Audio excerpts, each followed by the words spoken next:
안녕하세요. 오늘도 여러분과 함께 철학의 세계로 들어가게 되어 기쁩니다. 1942년 나치 강제 수용소. 한 남자가 얼어붙은 땅을 파고 있습니다. 그의 이름은 빅터 프랭클, 정신과 의사입니다. 똑같은 환경, 같은 고통 속에서 살아남는 사람과 포기하는 사람의 차이는 힘이 아니라 이유라는 걸 그는 알게 됩니다. 내 아이들이 나를 기다리고 있다. 내가 쓰던 책을 반드시 완성해야 한다. 이 경험을 세상에 증언해야 한다. 이유가 있는 사람은 견뎠고 이유가 없는 사람은 무너졌습니다. 수용소에서 살아남은 그는 한 권의 책을 씁니다. 그 책의 첫 페이지에 그는 니체의 문장을 인용합니다. 삶의 이유를 가진 자는 거의 모든 방식을 견딜 수 있다. 오늘의 주제는 바로 이것입니다.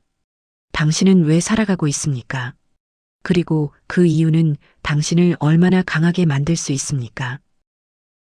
쇼펜하우어, 삶은 고통이며 행복은 고통이 멈춘 순간일 뿐이다. 쇼펜하우어는 삶을 아주 냉정하게 바라본 철학자다. 그는 대표작 의지와 표상으로서의 세계에서 인간의 본질을 맹목적인 의지로 규정하는데, 이 의지는 끝없이 갈망하지만 결코 완전히 충족될 수 없기에 그는 이렇게 말한다. 욕망은 늘 충족되기 어렵다. 충족되었다 하더라도 얼마 지나지 않아 새로운 욕망이 스멀스멀 피어오르며, 고통도 마찬가지다. 간신히 벗어났다 싶으면 또다시 새로운 고통을 마주하게 될 뿐이다.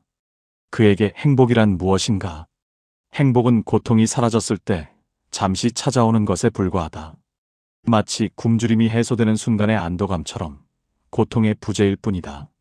그래서 쇼펜하우어는 인생은 고통이다라고 단언하며, 우리는 원하고 그 욕망이 채워지기 전까지 괴롭고 채워지는 순간은 짧고 곧 다시 결핍이 시작된다고. 이것이 인간 존재의 기본 구조라고 말한다. 쇼펜하우어는 삶을 사랑하라고 말하지 않고 욕망을 줄이고 기대하지 말고 조용히 견디라고 조언한다. 그는 금욕적인 삶을 통해 의지를 부정함으로써만 고통에서 벗어날 수 있다고 가르친다. 이 철학은 많은 사람을 위로했다. 내가 지금 힘든 게 이상한 것이 아니구나라는 깨달음을 주었기 때문이다. 하지만 그렇다면 이 고통스러운 삶을 굳이 계속 살아야 할 이유가 있을까라는 질문도 남긴다. 여기서 많은 사람들이 허무에 빠지는 것이다. 니체의 질문, 신은 죽었다. 그래서 내 삶의 이유는 무엇인가? 니체는 쇼펜하우어를 존경했다. 젊은 시절 쇼펜하우어의 책을 읽고 깊은 영향을 받았지만 그 결론에는 동의하지 않았다. 니체는 허무주의를 피해야 할 것이 아니라 끝까지 통과해야 할 관문으로 보았으며, 즐거운 학문과 차라투스트라는 이렇게 말했다에서 선언한다. 신은 죽었다. 신은 죽은 채로 있다. 그리고 우리가 그를 죽여버렸다. 이 말은 무엇을 의미하는가? 니체가 부정한 것은 특정 종교의 신이 아니다. 그가 부정한 것은 인류가 수천 년간 의지해온 절대적 가치, 초월적 진리, 타율적 도덕이다. 더 이상 누군가가 우리 삶의 의미를 대신정해주지 않는다는 뜻이다. 하늘에서 내려오는 계시도, 교리가 알려주는 정답도 없다. 그래서 니체는 우리에게 질문을 던진다. 의미가 없다면 이제 너는 어떻게 살 것인가? 그리고 이 질문이 한가운데에 니체의 가장 유명한 문장이 놓여 있다. He who has a why to live can bear almost any how. 삶의 이유를 가진 사람은 거의 모든 고난도 견뎌낼 수 있다. 이 문장은 니체의 우상의 황혼에 등장하며 그의 철학 전체를 관통하는 핵심이다. 먼저 이해해야 할 것은 니체가 하지 않은 말인데, 니체는 말하지 않았다. 이유를 찾으면 삶이 쉬워진다고도, 이유가 있으면 고통이 사라진다고도, 의미 있는 삶은 행복하다고도. 오히려 그는 정반대를 말한다. 고통은 피할 수 없고 삶은 여전히 힘들며 세상은 여전히 잔혹하다. 하지만 단 하나 고통을 견디게 만드는 것이 있다. 그것이 바로 왜 살아야 하는가다. 이 문장의 진정한 힘은 빅터 프랭클의 경험에서 극명하게 드러난다. 프랭클은 심리학자이자 정신과 의사였고 나치 강제 수용소에서 3년을 보냈다. 그곳에서 그는 인간의 극한 상황을 목격했는데 똑같은 환경, 같은 고통, 같은 절망 속에서도 어떤 사람은 버티고 어떤 사람은 무너질 때 그는 살아남은 사람들에게는 공통점이 있다는 것을 발견했다. 그들은 더 강하지 않았다. 더 운이 좋지도 않았다. 그들에게는 이유가 있었다. 어떤 사람은 내 아이들이 나를 기다리고 있다고 말했고, 어떤 사람은 내가 쓰던 책을 반드시 완성해야 한다고, 어떤 사람은 이 경험을 세상에 증언해야 한다고 말했다. 이유가 있었던 사람들은 견뎠고, 이유가 없었던 사람들은 포기했다. 프랭클은 후에 자신의 책 죽음의 수용소에서에서 니체의 이 문장을 인용하며 말한다.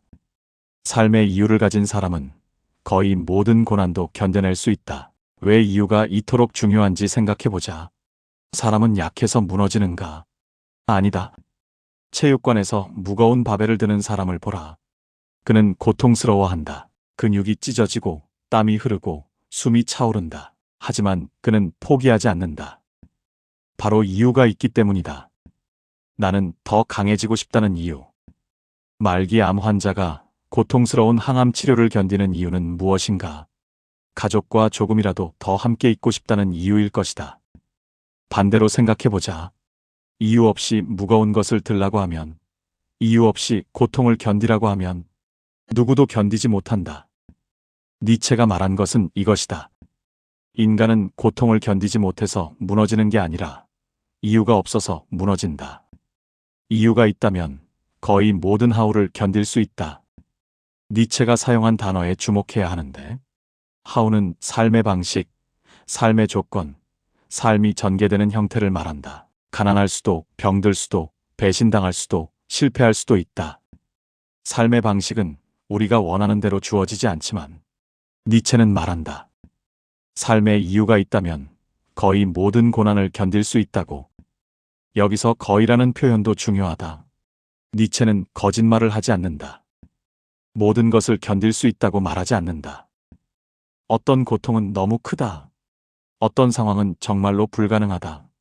하지만 우리가 생각하는 것보다, 우리가 무너질 것 같다고 느끼는 그 순간보다 인간은 훨씬 더 많은 것을 견딜 수 있다. 단 하나의 이유만 있다면 말이다.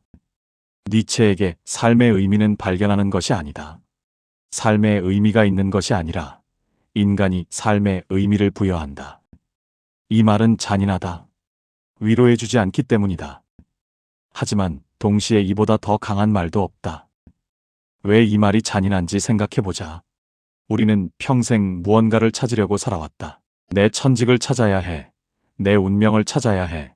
나를 완성시켜줄 사람을 찾아야 해. 마치 어딘가에 이미 준비된 답이 있고 우리는 그것을 발견하기만 하면 되는 것처럼. 하지만 니체는 그런 건 없다고 말한다. 하늘에서 내려오는 계시도, 운명도, 태어날 때부터 정해진 의미도 없다. 당신이 태어난 것은 우연이고 당신이 지금 여기 있는 것도 우연이다. 그 자체로는 아무 의미가 없다. 이게 얼마나 무서운 말인가.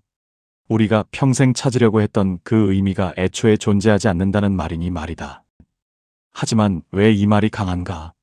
바로 여기서 역설이 시작된다. 의미가 이미 정해져 있다면 당신은 그것을 찾지 못할 수도 있다. 내 의미는 어디에 있지? 하면서 평생 헤매다가 끝날 수도 있다. 하지만 의미를 만드는 것이라면 당신의 과거가 무엇이든, 지금 처지가 어떻든, 실패가 얼마나 많든 상관없다. 지금 이 순간부터 의미를 만들 수 있다. 니체는 차라투스트라는 이렇게 말했다. 에서 초인의 개념을 제시한다. 초인이란 슈퍼맨처럼 강한 사람이 아니라 자기 자신의 가치를 스스로 창조하는 사람이다. 남의 기준으로 살지 않고 세상이 강요하는 의미를 거부하고 자기만의 의미를 만드는 사람이다. 추상적으로 들릴 수 있으니 구체적으로 생각해보자. 한 사람이 20대에 사업을 시작했다가 망하고 30대에 다시 시작했다가 또 실패했다. 빚만 잔뜩 남고 주변 사람들은 모두 떠났다. 쇼펜하우어식으로 보면 이 사람의 삶은 의지의 연속적 좌절이며 고통의 나선이다. 하지만 이 사람은 자신의 경험에 이런 의미를 부여할 수 있다. 나는 2번의 실패를 통해 무엇이 진짜 중요한지 배웠다. 이제 나는 세 번째 도전을 할 것이다. 성공하든 실패하든 나는 내가 선택한 길을 걸었다는 사실 자체에 의미를 둔다. 이게 니체가 말한 것이다. 사건에는 본질적 의미가 없다. 우리가 그 사건에 어떤 의미를 부여하느냐가 전부다. 운명을 사랑하라. 니체의 가장 아름다운 개념 중 하나가 바로 운명이다. 아모르 파티, 라틴어로 운명을 사랑하라는 뜻이다. 이것은 체념도 포기도 아니다. 니체는 이 사람을 보라 해서 이렇게 말한다.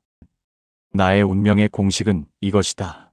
어떤 것도 다르게 되기를 바라지 않는다. 앞으로도 뒤로도 영원히. 이게 무슨 뜻일까? 당신에게 끔찍한 일이 일어났다고 하자. 배신, 실패, 상실, 질병. 쇼펜하우어라면 말할 것이다. 그것이 삶이다. 고통스러운 게 정상이다. 하지만 니체는 한 걸음 더 나아간다. 좋다. 일은 일어났다. 그렇다면 이제 나는 그 일을 나의 힘의 일부로 만들 것이다. 운명이란 일어난 일을 사랑하는 것이다. 왜곡하거나 부정하지 않고 있는 그대로 받아들이고 그것을 자기 성장의 재료로 삼는 것이다. 그렇다면 실존주의에서 중요한 것은 무엇인가? 성공이나 행복, 남들의 인정이 아닌 그래도 나는 이 삶을 선택한다라고 말할 수 있는 태도다. 지금 당신이 겪고 있는 일에 물어보라.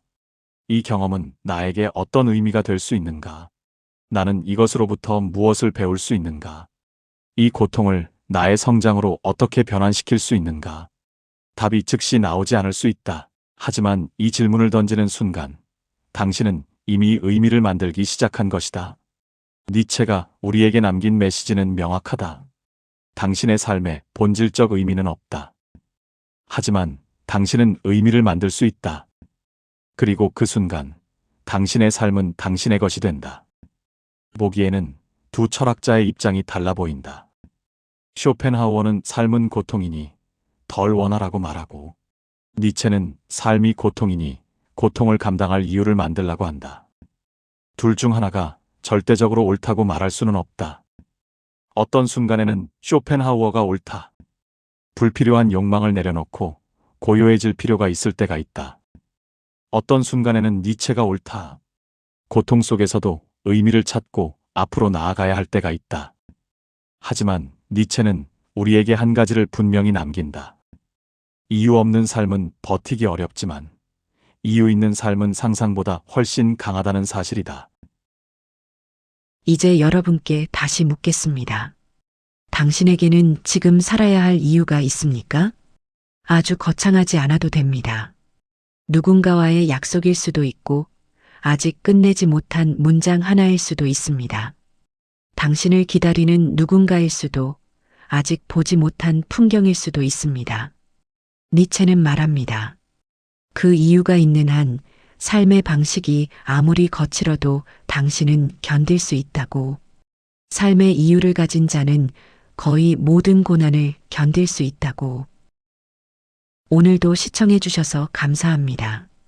니체와 쇼펜하우어는 앞으로도 여러분의 삶에 철학이 작은 위로와 지혜가 되기를 바라는 마음으로 더 깊고 좋은 내용을 들려드릴 수 있도록 노력하겠습니다. 다음 영상에서 뵙겠습니다.